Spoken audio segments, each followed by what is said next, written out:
Okay, welcome to this tutorial. This is analysis and design of reinforced concrete slab bounded by perimeter beams.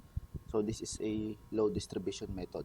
So before we go to the code and analysis note and design notes, also verification of calculation, we will explain how to use this slab design. Okay? Para yung iba hindi maboring kung alam na nila yan, mga yan. Okay? So, how to use this? Excel na lang. Okay? So, I have here this color. Ano ba to? Anong kulay ba to? So, itong mga magkakaparehas na kulay na to, ito yung input. Okay? So, itong mga green and itong mga red na to, so wag nyong gagalawin yan. Yan yung mga warnings and mga restrictions. Okay, so ang input lang is basically this, ano ba to, blue ba to or hindi. Basta itong mga part na to. Ito lang ang mga input.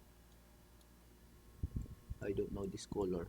Okay, basta yan lang ang mga input. Okay, so start tayo. Let's say from the blank. So, close ko to. Okay. Tapos ito, wag mo itong i-delete kasi there's a formula. Ito yung post-process na i-paste mo sa schedule. Okay? So, start tayo. Mayroon akong save button, save dito. Pag sinave mo to, pupunta dito sa slab tag yung Excel, yung cell mo, yung active cell mo, pupunta yun dito. So, S4, I will just put it A1 and press enter. So, S1 yon, pupunta sa post-process mo, S1 din. So, okay. So, let's say we have a LA that is short span. So, umpisahan natin sa short span. So, let's say we have 3 meter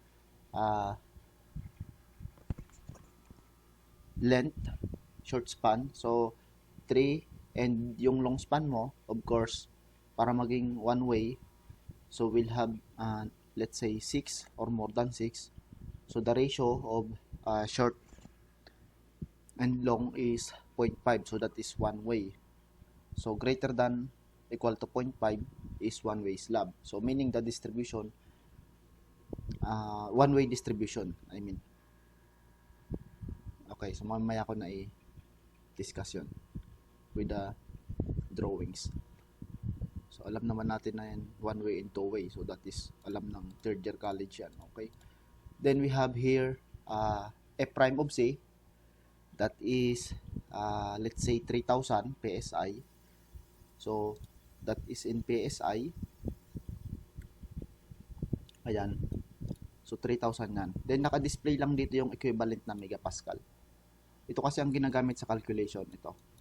Okay? So ito madali kasi yung 3,000 yung mga in PSI lang. Okay?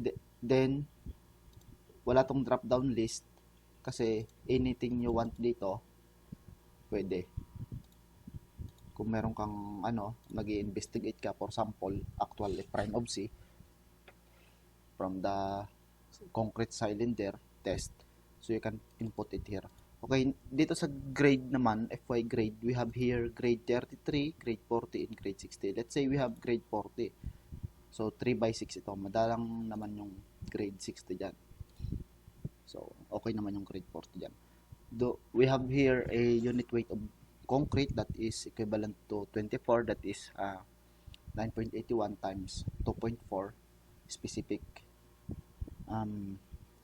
weight ata yun 2.4 times 9.81. Okay, so 24 yung unit weight of concrete. Then we have location of two-way slab. So ito, magmamatter ito sa two-way lang. So sa one-way, hindi ito magmamatter kasi meron tayo, sige, mamaya ko na i-explain. So ito, pang two-way lang ito. Huwag mong papansinin to pag naka one-way ka. Okay, so this time, hindi natin papansinin yan. Okay, then bar diameter, we have here 10, 12, and 16. So 10 lang yung pinakamaliit natin, wala tayong 8. Okay, so kahit sa province, they have a 10 mm there. So 10 lang yung gamitin natin na grade 40. So mabibili ka niyan. Okay? Then, pag one way, dito na tayo. So, dito tayo. One way slab thickness in mm. So, sinabi niya dito, kasi one way ka dito, sasabihin niya, continue one-way calculation. Kasi one-way calculation tayo. Kasi itong program na to, both one-way and two-way na to, pinag-isa ko na to. Para hindi na mag-open ng another file. Okay? Then, ang support condition dito, so ito yung, ayan, click here for different support condition. So, you have here drop-down list. Kung simply supported ka, meron kang ln over 20 na thickness. Ito. ln over 20 na thickness. Simply supported. Okay? Then, pagka one end continuous ka, so ln over 24. Then, pagka both end continuous, ibig sabihin, nandun ka sa gitna, nasa, yung span mo nasa gitna. Let's say we have here, one-way slab na lang. Elaborate ko na lang. So, let's say I have this frame, naka-plan boy ako, tapos may mga poste ako dito, for example. Let's say may mga poste ako. Then we have 3 meter dito, tapos dito ay 6. So, ang distribution ng load mo is ganito. Then, yung tinatawag na both end continuous, ito yon, itong slab na yun, I am repairing this one. Kasi ang support condition mo, the left and right, meron siyang span. So, continuous siya, both end continuous, may span siya. Then, meron tayo ditong, so ito yon, both end continuous. So, ang thickness niyan, nito is ln over 28.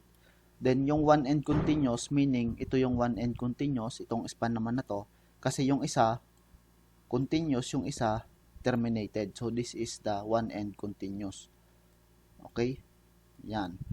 Then, same dito, one end continuous. So, kung meron tayo ng isa pang, let's say you have this plan, and we have here another span na mag-isa lang yung slab mo. So, this slab will be treated as simply supported at both end. So simply supported siya dito, simply supported siya dito. Kasi wala siyang katabi. Okay, simply support siya. So basically, ang moment dito sa pag sinectionan ko to, section. Let's say ganyan yung section. Ang ang moment diagram ko diyan is magiging ganito. Mag-red tayo. Moment diagram. So, paano ba? Pababa yata yun. Ganyan. Yes, ganyan. So, zero moment ka dito sa dulo-dulo. Okay? Zero moment ka. Pero yung moment mo dito, WL squared over 8. Or, pagka sa beam pala, WL squared over 8. In this case, ang moment dito is WL squared over 11 ata ang gagamitin. I will just discuss it here. Dito. Or dito. Tapos pag dito naman, pag sinectionan mo naman to, so yung moment diagram niyan is ganito, simply supported siya sa kabila, then meron siyang ganito. So ganyan halos yung moment diagram niya. So mapansin nyo, ito mas malaki to compare dito. Mas malaki ito. Okay? Then ito mas maliit. Comparing the three support condition, ito yung pinakamalaki kasi simply support siya. Dito kasi inaangat niya yung moment diagram. Hinahatak na pataas. Kaya may negative values ka dito. Meron kang top bar dyan. Tapos ito maliit. Medyo liliit ito. Hahati sila. Okay, so back to inputs. Sabi dito ng Excel, continue one-way calculation. Okay, so I will decide na let's say simply supported. Pag simply supported, mas malaki din yung thickness na hihingin niya. Kasi ln over 20, yung dalawa, ln over 24 and ln over 28. So, I will just put ln over 20. Let's say I have simply supported. Okay? Then, sabi niya dito, ito, kaya may kulay to. Sabi niya dito, sabi ko, select thickness you want greater than equal to required. So, ang required ko is 150 ito. Kasi, ano yan, 3,000 divided by 20, it will give you 150 mm. Then, sasabihin niya dito, pag nakalagay ka 100, sasabihin niya, non-compliance, increase thickness. Okay? So, lagyan natin ito ng 150. Pag in-enter mo siya, compliance, continue your calculation. So, ito. Yan yung sunod na gagawin mo. Okay? So, from slab geometry, material properties, tapos malalaman mo na kung one way ba two way, then you have bar diameter, then you have put your support condition, then you have to put your thickness required. Okay, tapos na tayo dyan. Then sasabihin niya, one way kasi one way tayo, you will skip this two-way thickness na to, saka yung itong dalawa na to i-skip na, magpupula to. Sasabihin niya, not applicable, use one-way calculations. Kasi nga, naka one-way ka dito. Okay? Naka one-way ka dyan. Then, slab loadings. Punta ka na sa slab loadings. So, ang mangyayari dito, pag naglagay ka ng thickness dito, ibibigay sa'yo yung SW, or that is simply a self-weight of slab in KPA that is equivalent to 3.6. So, makikita mo, mapupunta yan ditong 3.6 na yan. Ayan na siya. Okay, kasi 150 yon. So, 24 times 0.15 will give you 3.6 kPa. So, that is the weight of slab. Okay, so, huwag mo nang galawin to kasi merong formula yan. Okay. So, sa mag-avail nito, I will just send the Excel file and walang password dito. Okay. Then, superimpose dead load. So, let's say I have a residential. So, yung SDL na yan, yung SDL, or that is simply a superimposed dead load, that is the composition of, kung meron kang topping, kasi may mga topping yung bahay, tiles or whatever, let's say may topping ka na 50 mm, so that is equal to 0.05, let's say that is 50 mm yung topping mo, let's say times na natin ng 24. So, kung bubuhusan mo yun or whatever, kung may tiles man siya. So, same na natin sa concrete yung yung unit weight. So, we'll give you 1.2 kPa. Tapos, kung meron kang, let's say, topping, let's say, meron kang CHB or whatever na partition sa bahay, or kung ano man ang gusto mong i-add. Kung sa office kasi, 1 kasi yung sa office minimum, but that's just one minimum. Pag sa bahay naman, pag meron kang yung mga partition mo, i-derive mo lang yung partition. I-derive mo yung partition. So, I will just say I have a 2.8 na load ng mga partition. So, madali lang i-derive yan. So, just kailangan alam mo yung gawan ko na nga ng So, halimbawa ito yung bahay mo. Let's say one-way slab yan, pinag-uusapan natin. So, meron ka ditong, let's say, meron kang mga partition dyan ng CR, or meron kang partition dito ng kwarto, or whatever na partition na gusto mo. So, lahat ng length nyan, L1, L2, ito, let's say, L3, alamin mo lang yung mga unit weight nyan. So, sum up mo, times mo ng height, unit weight, meron kang unit weight, let's say, that is 20, let's say 20 kilonewton per cubic meter, then meron ka ng thickness, then meron kang height. Sabagay, pag bahay naman, magaan naman yung mga partition na yan. So, let's say I have partition load of, nakapag-drive ako ng 2.5, nakapag-drive ako ng 2.5, KPA ito ha, KPA tayo, topping and partition wall, yung derivation mo. Tapos, let's say, you have a ceiling or meron kang mamahalin na case na ceiling or okay, so we'll give you, let's say, 0.5. So, let's say ceiling Okay, i-sum up mo lang to. I-sum up mo lang ito. It will give you, let's say, 4.2. Ayan, 4.2. Ito, 4.2. Okay, so I will just delete this one. 4.2. Tapos pag bahay, you have 1.9 live load. Okay? Then, ito lang yung input. Lahat ng nasa baba, lahat yan, calculations yan. Okay? So, yan yung input mo. Then, pag may input ka nandito,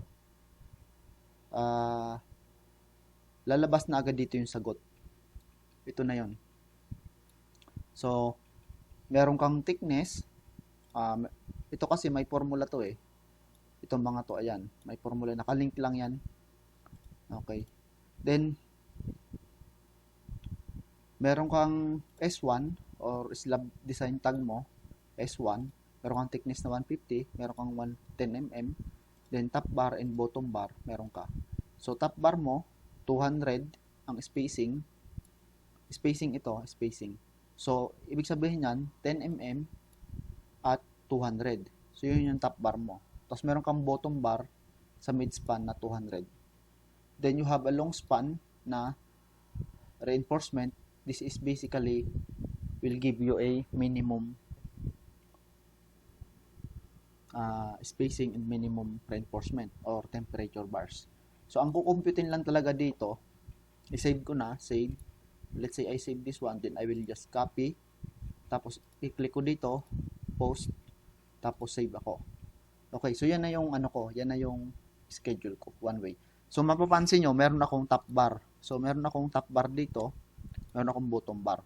So, sa calculations natin, explain ko mamaya bakit may top bar sa midspan, bakit may top bar dito. So, basically, you can delete this one, top bar na yan, yung top bar na yan sa gitna. So, yung bottom mo, meron kang, let's say, kasi 3 meter lang yun eh, 3 meter. So, you have here, 200 daw sa midspan, tapos, top bar mo is 200 din. So, ito yung short span mo. Ito yung main span mo. Ito yung nagki-carry ng load. Ito, na long span, ito yung temperature lang. Walang halos dala yan. Okay, so, next, bago tayo pumunta sa verification of calculations, gawa pa tayong isa pa. So, let's say I have 2.5 span, or let's say I have a 3 para makita lang natin yung pagkakaiba. And then I have here 1N continuous. So pag 1N continuous na, ang slab thickness yung kailangan na 125. So you can have here 125 or you can use 150. So let's say we have 125, enter ko yan. So kung may 125 ka daw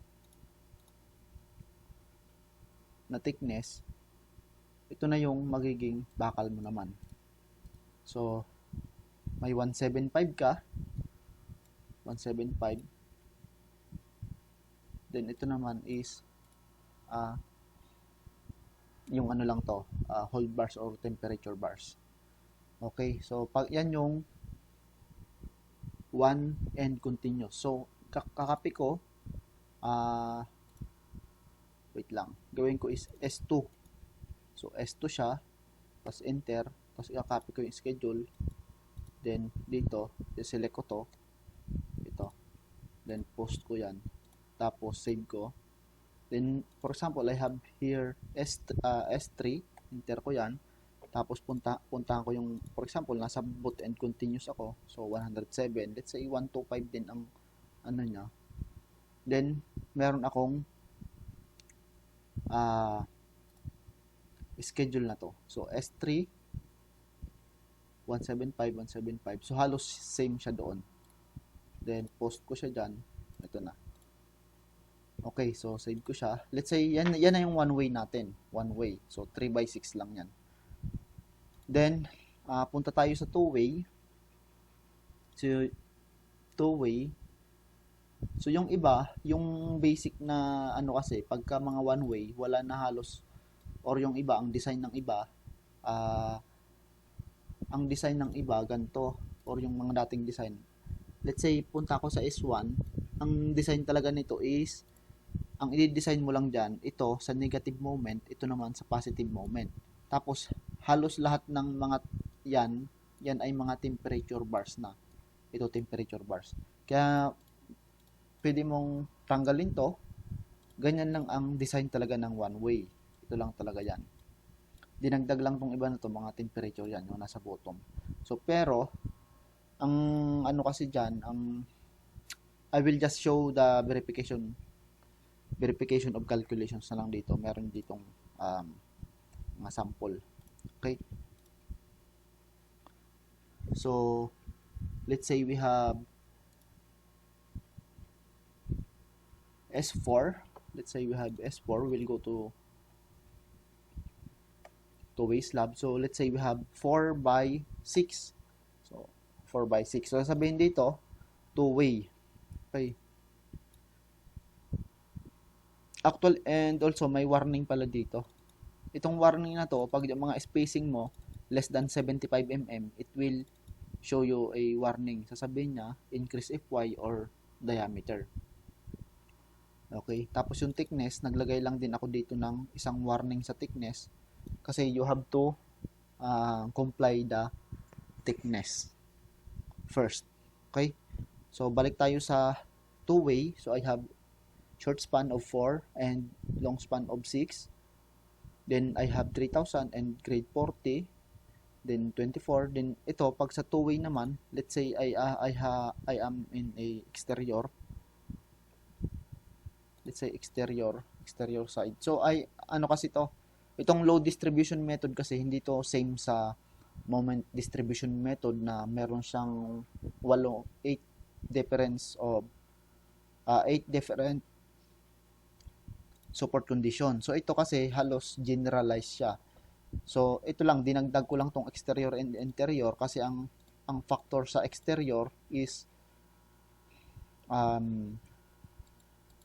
sa positive moment, ang exterior is giving you a 1/16. Sa interior will give you 1/11. Sa positive moment ito. Yung negative moment niya sa support, pag exterior, so magiging simply supported siya, but ang ginawa ko dyan, instead na magiging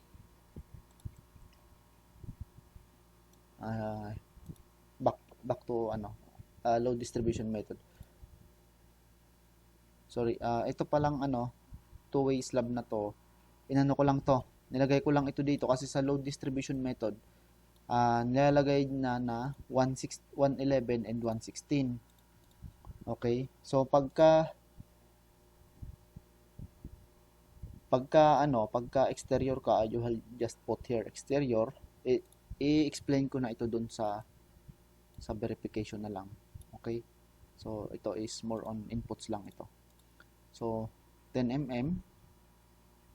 Then ito, sasabihin niya dito sa one way, not applicable, use two-way calculation. So i-skip mo to, then ito naman na thickness ng one way, i-skip mo to. Kasi one way yan, one way. So pupunta ka dito sa two-way. Two-way thickness, continue two-way calculations. Kasi two-way ka dito, then bibigyan ka dito ng two-way calculation. So nandito ka sa two-way calculations na to.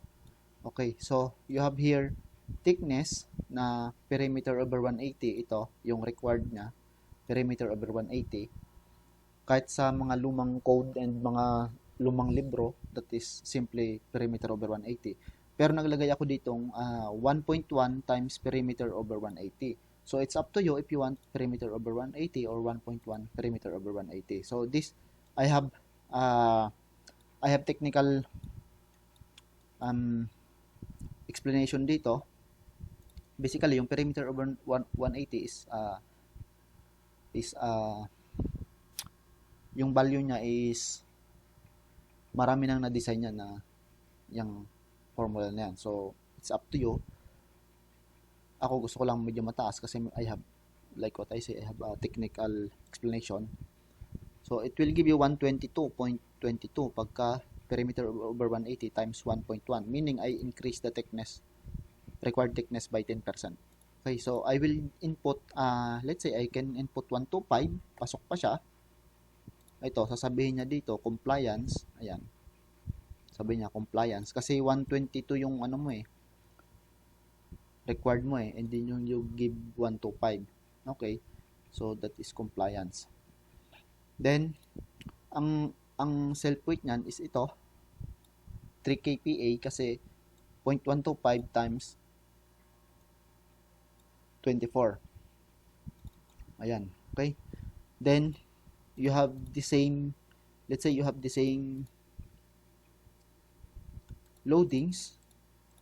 So, ito, mabigat itong SDL na to. That is 4.2 kilonewton per m squared. So, that will equivalent to kilonewton times kanang 100, it will give you kilogram per meter squared. So, you have 420 kilogram per square meter. Yan yung SDL mo sa bahay.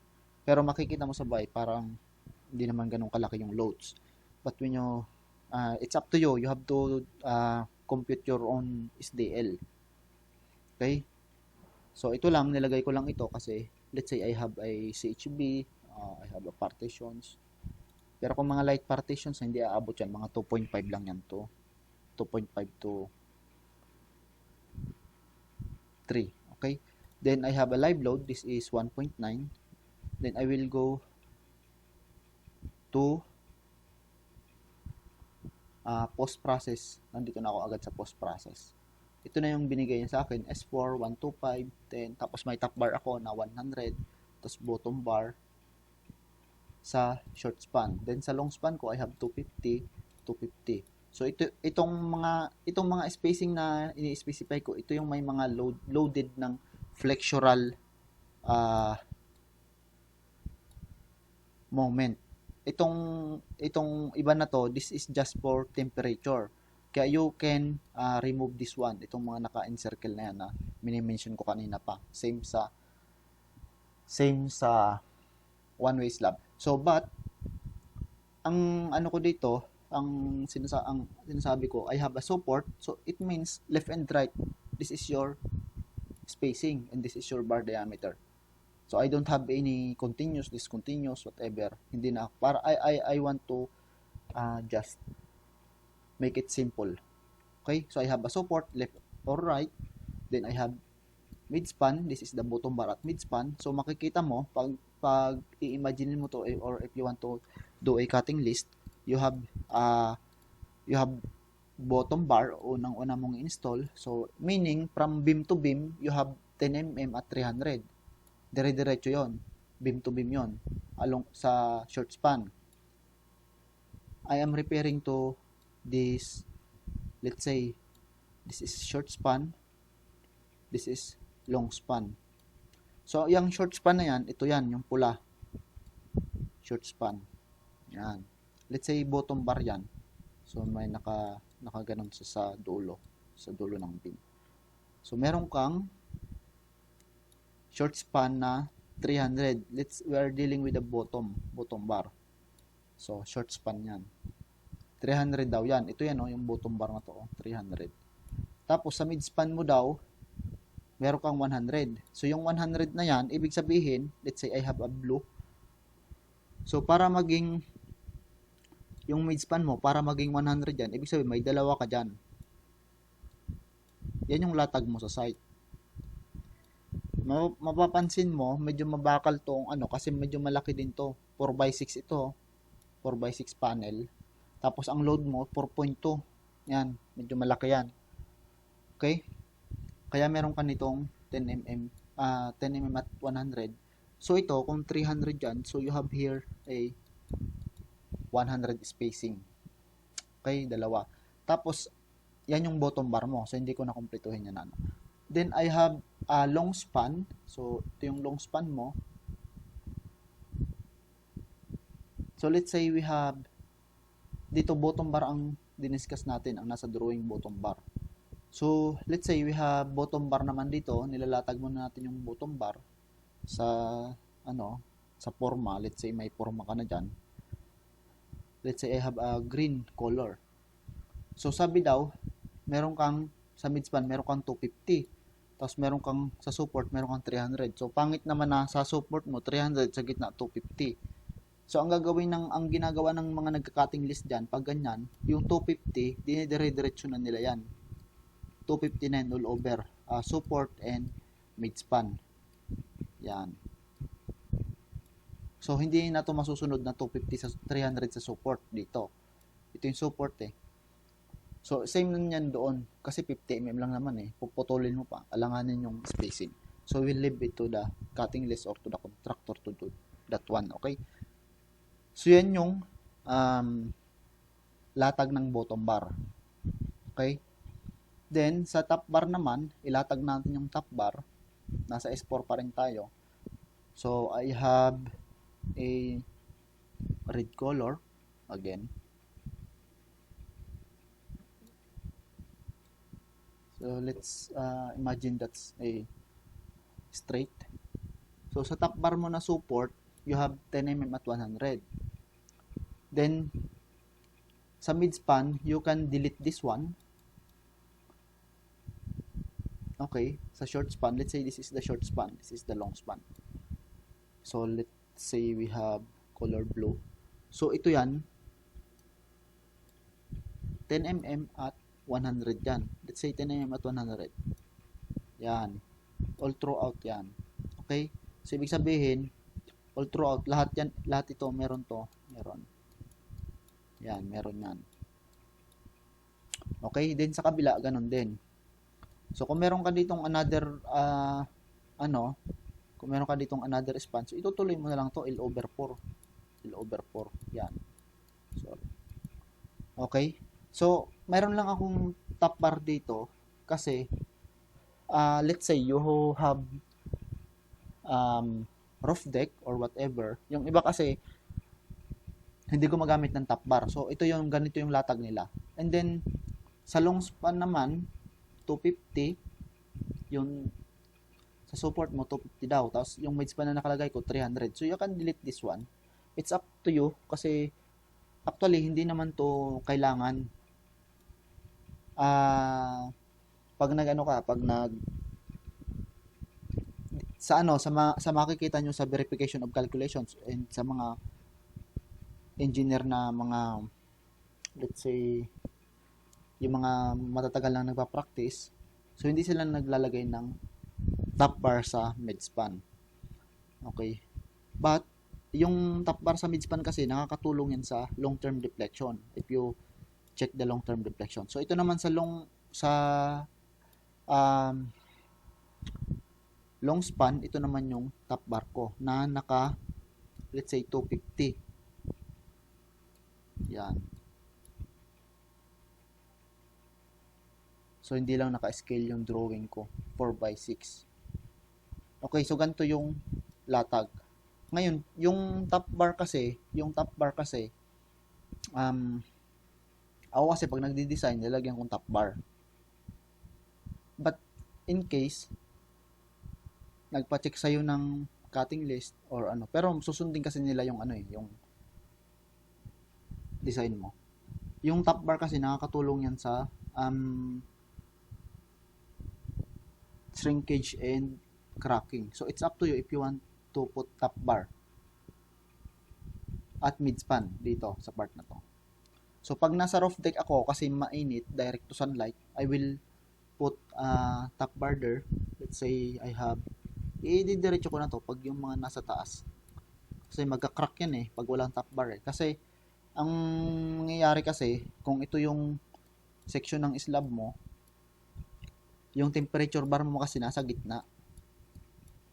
So, in case na naka one way or two way ka, yung mo kasi, yung bottom bar mo nandito lang. So kung wala kang top bar, possible na mag-crack itong nasa taas. Kaya nilalagyan niya ng mga top bar. But dito naman sa program, ang dito is 300 mm yung niya. Maximum spacing. So Hindi ako gumagamit ng more than 300. Okay, so ito S4, tapos copy schedule. Lagay ko lang dito yung ano ko kasi dito ko ipipaste post. Yan. When I have, let's say, 5, yan. Sasabihin sa'yo, two-way, tapos sasabihin dito, non-compliance. So, ito, non-compliance. So, ibig sabihin, ito, you have to increase this one. So, let's say this is 150. Input ko. Compliance ka na. Then, you have no warning. No warning ka dito. Ayun, meron ka ng, let's say, interior tayo. Ayan, pag interior, mapapansin mo dito, magbabago agad yung schedule.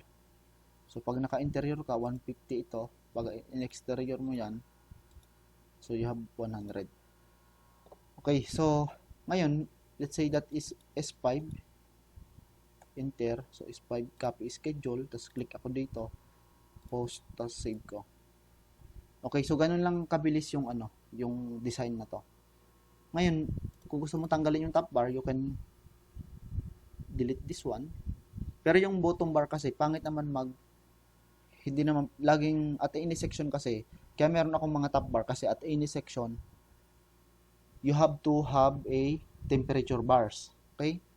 So, it's up to you if you delete the top bar. Okay, you can delete naman, pero pag mga roof deck na direct sunlight, you have to put your top bar. Ayan. Then yung bottom bar mo kasi, pangit naman na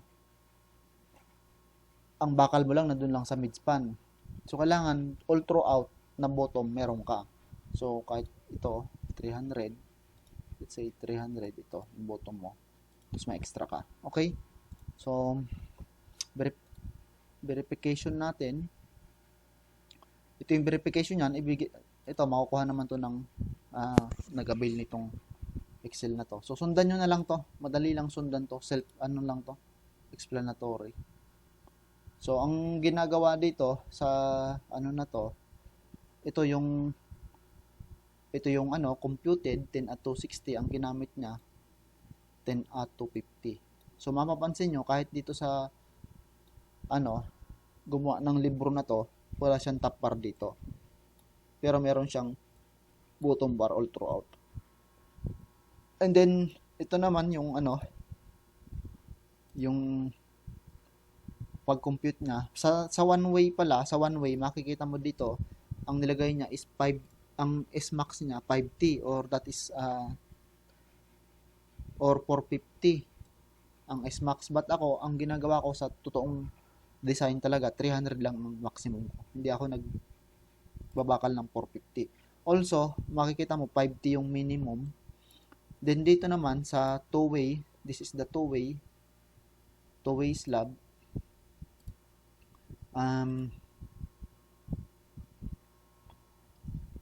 Ang minimum thickness naman dito, so ang code na ginamit dito, so sa NECP 7 ito, so small difference, but 7 rin ang ginamit ko sa Excel na to.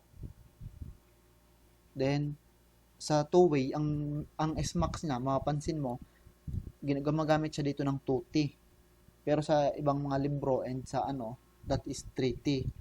So 2T siya pag two-way, pag one-way 5T or 450 or not more than 450. But ako, sabi ko nga, yung program ko dito, I am just using 300 kasi para hindi siya mag-crack. And pag nag 450 ka, pag medyo malaki na masyado, sa isang metro, isang piraso, dalawa lang malalagay. Okay? So using this method, low distribution method, and low distribution method, yung mga factor dito, you can derive the factor in the moment coefficient method. Nadi-derive yun. Nandito yun eh. Dito sa part na to. Ito. Yung mga multiplier. Okay? So, kung titingnan mo yung bakal natin, so 10 at 100, so that is grade 40. So, mura lang yan. Grade 40. Tapos thickness, 100, 150. So, that is just the usual spacing. Okay? So, isang sample pa. Ito lang. So, self-explanatory na to. S5, let's say we have here S6, enter. So, let's say you have 4.5 by, let's say 8. 4.5 by 8, so that big panel na yan. So, two-way ka. Interior or exterior. Then you have here yung thickness mo 152 ang kailangan niya. Let's say you have 160 or you have a 170. Yan kasi medyo malaki yung panel. Sabi naman sa code is if you comply the minimum thickness, you don't have to check time dependent deflection. Okay, so ito 4.2, let's say we have here 3.8. So, ito pa rin naman yung bakal natin. So, 170, 10, tapos yung bakal mo. So, hindi siya ganun kalalayo yung mga spacing mo. So, 100 is good number. So, the required number is 121 and ito. So, but I am preparing to use 300. Okay, so sa long span naman, ito naman, yan. So, ganyan lang. Then, if you have to print the calculation, you can just print this calculations. Okay, so yung code ito, hindi ko na masyadong papaliwanag. Dali na to, alam nyo naman to. Okay. So, meron ka ditong minimum slab thickness, 8.3.1, sabi dito, immediate and time dependent deflection. So you can do this one if your non-prestressed slab not satisfying 8.3.1, which this is the minimum thickness. So pag hindi mo na-satisfy yung minimum thickness, you have to do the immediate and time dependent deflection. But pag hindi mo na-satisfy to, ang problema mo, lulundo yung slab mo. Kaya you have to satisfy this one. So perimeter over 180 or itong mga support condition na to, which already in the slab design Excel. Okay, this is how to use this one. So napakadali gamitin. So just PM me if you want to avail this Excel. Okay, thank you.